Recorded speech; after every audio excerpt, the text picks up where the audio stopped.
students, welcome to Zipto. Now we are going to discuss the last concept. We are towards the end of the chapter. Okay, so இன்னும் வந்து நம்மளுக்கு corrosion மட்டும்தான் இருக்குது. So இதோட chapter முடிஞ்சிச்சு. This chapter வந்து கொஞ்சம் வந்து ட்ரையாக இருக்கும். அதனால் ஜஸ்ட் வந்து ஒரு டைம் வந்து கோ த்ரூ பண்ணிக்கோங்க. இதுலேருந்து வந்து 2 or 3 mark questions will be there. Okay, so you should not leave this topic. இது கொஞ்சம் போரிங் டாபிக் தான், but still you have to learn this, right? So we will start with the first concept, that is regarding the what is mineral, what is ore. மினரலுக்கும் ஓருக்கும் difference வந்து நிறைய time board எக்ஸாமில் கேட்டிருக்காங்க. So this repeatedly asked question and MCQ also. So go through it one. So try to understand whatever I'm saying. Okay, so take a note and you have to keep noting whatever I'm saying. And இந்த hand written notes வேணும்னா நம்மளோட Telegram சேனலை check பண்ணி பாருங்கள். அதோட லிங்கை கீழே டிஸ்கிரிப்ஷனில் கொடுத்துருக்கேன். Right, so we are giving the hand written notes for all the chapter. Colourful hand written notes is available for all the chapter. So to spread it to your friends also, right? So now we will start with the chapter very quickly. So earth crust la da வந்து பாத்தீங்கன்னா எல்லா மெட்டலுமே நமக்கு அவைலபிளா இருக்கு. Okay, so major source of metals வந்து பாத்தீங்கன்னா it is the earth crust தான். ஓகேவா, earth crust is the major source of metal. Okay, so அதுக்கப்புறம் சி வாட்டர்லேயும் வந்து பார்த்தீங்கன்னா சோடியம் குளோரைட், மெக்னீஷியம் குளோரைட் அப்படின்னு குளோரைட் ஃபார்மில் இருக்குது அப்படின்னு சொல்கிறாங்க. இப்போ மினரல்னால் என்ன, ஓர்லாம் என்னன்னு பார்க்கலாம். ஓகேவா, ஸோ இப்போ elements or compounds which occur naturally in the earth crust are called as minerals. So minerals அப்படின்னா என்னன்னா, so you have either element டேரெக்டாக எலமெண்ட் ஃபார்மில் இருக்கும், இல்லைனா ஒரு எலமெண்ட் வந்து வேற ஒரு எலமெண்ட் கூட சேர்ந்து ஒரு காம்பவுண்டாக இருக்கும். இப்போ எக்ஸாம்பிள் வந்து பார்த்தீங்கன்னா யூ ஹேவ் காப்பர். காப்பர் வந்து ஆக்சிஜன் கூட சேர்ந்து காப்பர் ஆக்சைடாக இருக்குது, அதை வந்து காம்பவுண்ட்னு சொல்லுவாங்க. ஸோ அது வந்து எர்த் கிரஸ்டில் இருக்கும்போது அதை தான் மினரல்னு சொல்லணும். Okay, so the element or compounds which occur naturally in the earth crust are called as mineral. Okay, இப்போ கோல்டுலாம் வந்து பார்த்தீங்கன்னா எது கூடயும் சேர்ந்து இருக்காது, அது அப்படியே எலமெண்டல் ஃபார்ம்லேயே இருக்கும். ஓகே, ஸோ அந்த மாதிரி எர்த் கிரஸ்டில் நேச்சுரலாக அவைலபிளாக இருக்கக்கூடிய அந்த மெட்டல் சோர்ஸை தான் மினரல் அப்படின்னு சொல்லுவாங்க. ஓகேவா, எந்தெந்த மினரல்லாம் நம்மளால் ப்ராஃபிட்டபுளாக வந்து அந்த மெட்டலை வந்து எக்ஸ்ட்ராக்ட் பண்ண முடியுதோ அதை மட்டும்தான் ஓர்னு சொல்லணும். ஓகேவா, எல்லா மினரல்லேருந்து நம்மளால் என்ன பண்ண முடியாது, அந்த பர்டிகுலர் மெட்டலை எக்ஸ்ட்ராக்ட் பண்ண முடியாது. ஸோ எதுலேருந்துலாம் நம்மளால் எக்ஸ்ட்ராக்ட் பண்ண முடியுமோ அதை மட்டும்தான் நீங்கள் என்னன்னு சொல்லணும்னா ஓர் அப்படின்னு சொல்லணும். The mineral at time contains very high concentration of particular metal which are called as wore.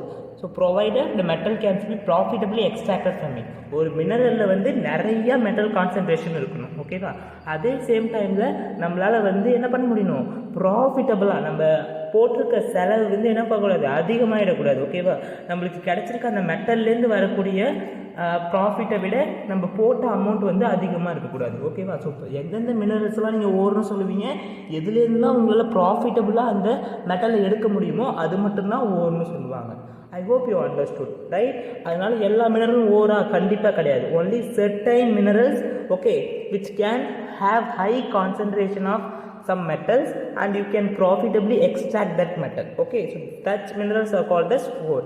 Hence every ore is a mineral, but every mineral is not a ore. I hope you understood this line.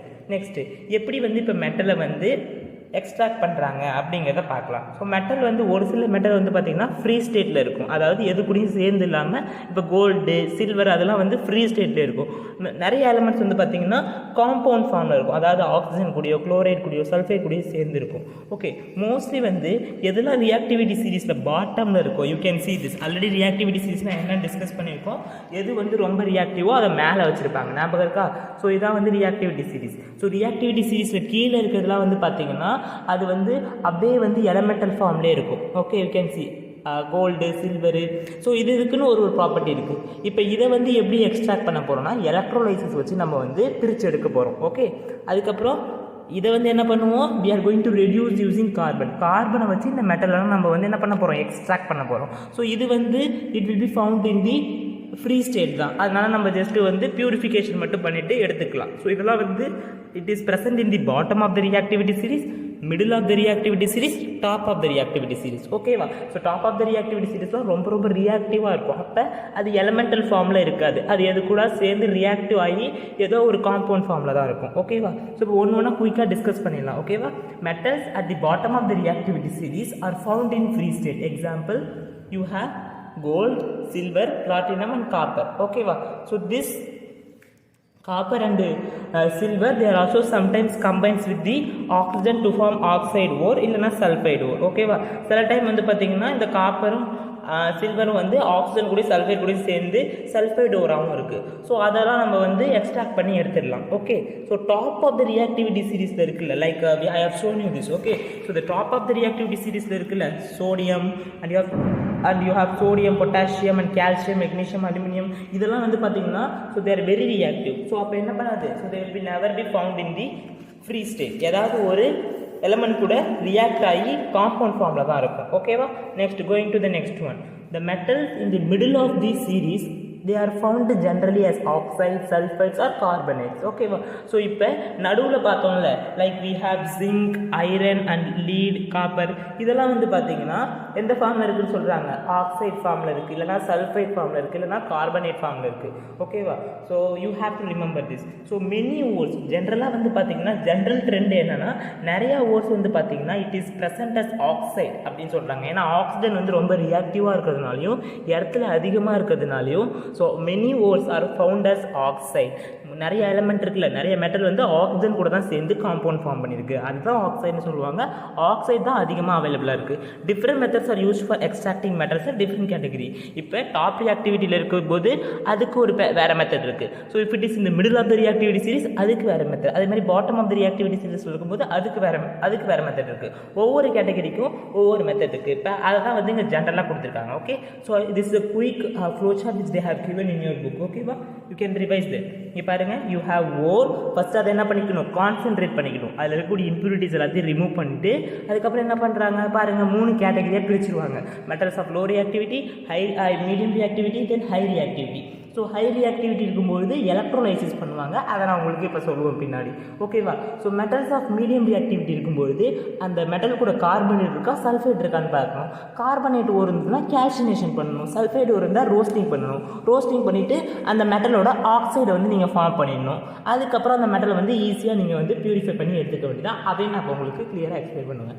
So metals of low ரியாக்டிவிட்டியும் வந்து mostly வந்து sulphide ஓரில் இருக்கும். அந்த சல்ஃபைடை வந்து வழக்கம் போல் roasting பண்ணிவிட்டு என்ன பண்ணுவோம், purify பண்ணி எடுத்துக்க வேண்டியதான். Okay, so now we will discuss one by one very quickly. ஓகேவா, ஸோ ஃபர்ஸ்ட் இப்போ listen to me very carefully guys. இதுக்கு முன்னாடி என்ன பார்க்கணும்னு சொன்னேன், ஸோ இப்போ மெட்டலில் ரியாக்ஷன் பண்ணுறதுக்கு முன்னாடி அதை பியூரிஃபை பண்ணணும் இல்லையா. ஸோ அதை தான் என்ரிச்மெண்ட் ஆஃப் தி ஓர் அப்படின்னு சொல்லுவாங்க. ஸோ மெட்டல் இல்லையா, ஸோ இந்த மெட்டல் வந்து it will be combined with some elements to form some compounds. Okay, and then this ore they have many impurities, நிறைய சாயிலு சாண்டு அந்த மாதிரி நிறைய இம்ப்யூரிட்டிஸ் கூட சேர்ந்து இருக்கும். அதை தான் கேங் அப்படின்னு சொல்லுவாங்க. ஓகேவா, ஸோ இந்த இம்ப்யூரிட்டிஸை நம்ம ரிமூவ் பண்ணிட்டு தான் அதுக்கப்புறம் தான் நம்ம எக்ஸ்ட்ராக்ட் பண்ண முடியும். The impurities must be remove prior to the extraction. ஓகேவா, ஸோ நெக்ஸ்ட்டு இதை வந்து எப்படிலாம் ரிமூவ் பண்ணுவாங்கன்னா அந்த ஓருக்கும் அந்த பர்டிகுலர் கேங் இருக்கிற கேங்னா என்ன சொன்னால் இம்ப்யூரிட்டிஸ், அந்த கேங்குங்கிறது அந்த ஓரில் இருக்கக்கூடிய இம்ப்யூரிட்டிஸ் அது ரெண்டுத்துக்கும் ஏதாவது ஒரு ப்ராப்பர்ட்டிஸ் வந்து டிஃப்ரெண்ட்டாக இருக்கும். இப்போ சப்போஸ் இப்போ கேங்க்கு வந்து பார்த்திங்கன்னா மேக்னெட்டிக் ப்ராப்பர்ட்டி இருக்குது, ஓருக்கு மேக்னெட்டிக் ப்ராப்பர்ட்டி இல்லை. இப்போ நான் ஒரு மேக்னெட்டை கொண்டு வந்தால் மேக்னெட் என்ன பண்ணிவிடும், இந்த கேங் எல்லாத்தையும் தனியாக பிரிச்சிடும். ஓகேவா, ஸோ இந்த மாதிரி நம்ம என்ன பண்ணலாம், ஸோ ஒவ்வொரு இதுக்கும் ஒவ்வொரு வகையான ஒரு ப்ராப்பர்ட்டியை வச்சு என்ன பண்ணிடலாம், நம்ம ஈஸியாக வந்து கேங்கையும் ஓரையும் செப்பரேட் பண்ணிடலாம். That is what they are discussing here. This is the process. Okay, so where we are going to remove the gang from the ore based upon the difference between the physical properties and the chemical properties of the gang and the ore. Okay, அதுக்கு தகுந்த மாதிரி different technique வந்து use பண்ணுவாங்க. ஓகேவா, magnetic separation is a one such technique which I have explained to you. ஓகேவா, so அது மாதிரி நிறையா இருக்குது உங்களுக்கு. அப்புறம் you have washing with water, அந்த மாதிரி நிறைய டெக்னிக் இருக்குது. that you will be learning in your 12th class. metallurgy தனியாக உங்களுக்கு ஒரு சாப்டர் இருக்குது. as of now just note that what are gang are the impurities which is present along with the ore. Okay, what is ore? Ore is a special type of mineral from where you can profitably extract a metal. Okay, so இந்த ஓரில் நிறைய impurities இருக்கும், அதை தான் கேங்னு சொல்லுவாங்க. இந்த கேங்கை நம்ம பிரிச்சுட்டு தான் அதுக்கப்புறம் தான் இந்த ப்ராசஸ் எல்லாம் பண்ணணும். ஸோ அதை பிரிக்கிறதுக்கு வந்து நம்ம என்ன பண்ணலாம், அந்த கேங்குக்கும் ஓருக்கும் நடுவில் இருக்கக்கூடிய ஏதாவது ஒரு ப்ராப்பர்ட்டியை யூஸ் பண்ணி ஈஸியாக பிரிச்சிடலாம். அதில் ஒரு ப்ராப்பர்ட்டினா நான் உங்களுக்கு ஒரு எக்ஸாம்பிளாக சொன்னேன், மேக்னெட்டிக் ப்ராப்பர்ட்டி. இப்போ கேங்குக்கு மேக்னெட்டிக் ப்ராப்பர்ட்டி இருந்தால் ஈஸியாக ஒரு மேக்னெட்டை வச்சு நம்ம பிரிச்சிடலாம். ஸோ அதை பற்றி டீட்டெயிலாக நீங்கள் வந்து 12th கிளாஸில் படிப்பீங்க. இப்போ வந்து we are going to discuss the extraction of metals that is present in the low in the reactivity series. ஓகேவா, இதெல்லாம் வந்து பார்த்தீங்கன்னா லெஸ் ரியாக்டிவாக இருக்கும். Most of them they are found in the free state. Okay, இப்போ example இப்போ மெர்க்குரிலாம் வந்து பார்த்தீங்கன்னா அது வந்து சல்ஃபைட் ஃபார்மில் இருக்கும். ஓகேவா? Okay, and it is also present as oxide. இந்த ஆக்சைடை டேரெக்டாக நீங்கள் ஹீட் பண்ணாலே உங்களுக்கு வந்து அந்த மெட்டல் கிடச்சிரும். So these metals which are found in the low of the reactivity series. Okay, so they are less reactive. So these oxide can be converted to metal by just heating. Okay, example இப்போ நம்ம சின்ன பார் எடுத்துக்க போகிறோம். சின்ன பாருங்கிறது mercury கூட என்ன இருக்கும், sulphide சேர்ந்துருக்கும். It is a sulphide form of mercury. Okay, so first என்ன பண்ணுறாங்க பாருங்கள், ஆக்சிஜன் கூட வச்சு ஹீட் பண்ணுறாங்க. உங்களுக்கு என்ன கிடைக்குது, you are getting the what is this, this is the oxide.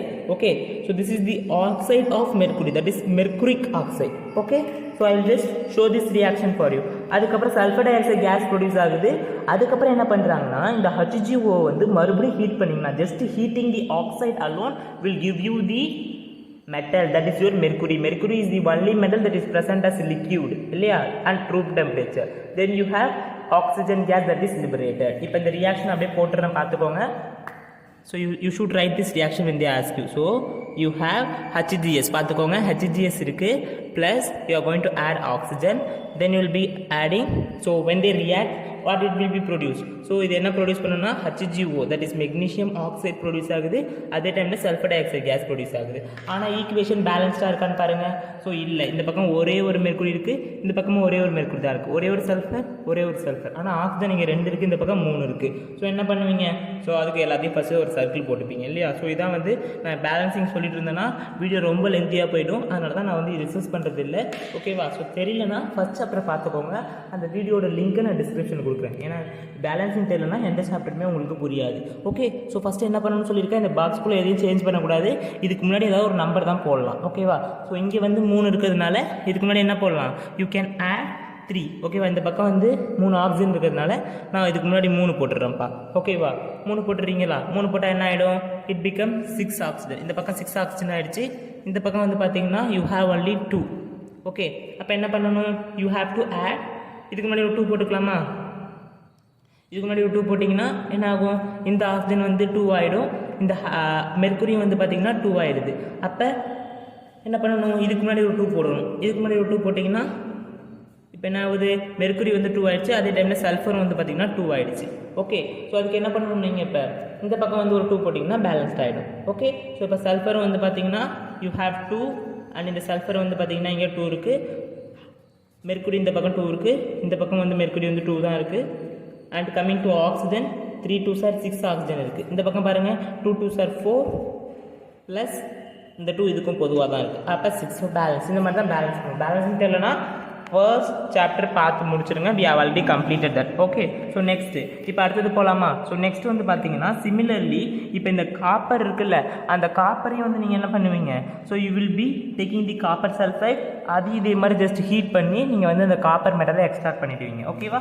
So இங்கே பார்த்துக்கோங்க இந்த HGO இல்லையா, ஸோ HGO, ஸோ இதை வந்து ஜஸ்ட் ஹீட் பண்ணாலே உங்களுக்கு HG கிடச்சிரும், ஆக்சிஜன் கேஸ் வெளியே போயிடும். And you can see again it is what, it is not balanced. Okay, எப்படி பேலன்ஸ் பண்ணுவீங்க, ஸோ வழக்கம் போல் சர்க்கிள் போட்டுருவீங்க. ஸோ இந்த பக்கம் என்ன இருக்குது, 2 ஆக்சிஜன் இருக்குது. அப்போ இந்த சர்க்கிளுக்கு முன்னாடி ஒரு 2 போட்டுருவேன். ஓகே, ஆக்சிஜன் பேலன்ஸ்டாக இருக்குது, ஆனால் you can C mercury is not balance. அப்போ இதுக்கு முன்னாடி ஒரு 2 போட்டிங்கன்னா முடிஞ்சு. ஸோ இப்படி தான் பேலன்ஸ் பண்ணுவோம். பேலன்சிங் சொன்னால் ரொம்ப லென்த்தி ஆகும்னா நான் சொல்கிறது இல்லை. ஸோ இதுக்கு மேலே வர ஈக்குவேஷன்ஸ்க்கு I will not be balancing. Okay, you have to learn how to balance the equation because it's very important. Then next going to the next one, you can see பாருங்கள் எப்படி வந்து நம்மளுக்கு அந்த காப்பரோட சல்ஃபைட்லேருந்து நம்ம எப்படி வந்து அந்த காப்பரை எக்ஸ்ட்ராக்ட் பண்ணுறோம் அப்படிங்கிறத கொடுத்துருக்காங்க. Okay, 2Cu2s, that is you can see we are going to take this copper in the form of copper sulfide. ஓகேவா? ஸோ இது என்ன பண்ணுவாங்கன்னா ஆக்சிஜன் கூட பேர்ன் பண்ணுறாங்க. ஸோ அப்போ உங்களுக்கு என்ன கிடைக்கிது, we are getting the copper oxide. Okay, so then this copper oxide will be again reacted with Cu2s and then you will be heating. Then you will be getting how many copper? Okay, 6 copper atom. Okay, so that you should note it. It's very important. Balance பண்ணி பாருங்க, உங்களுக்கு எல்லாம் புரியும். So reactions எல்லாம் just memorize பண்றதா. As it is you have to memorize, no other way. Next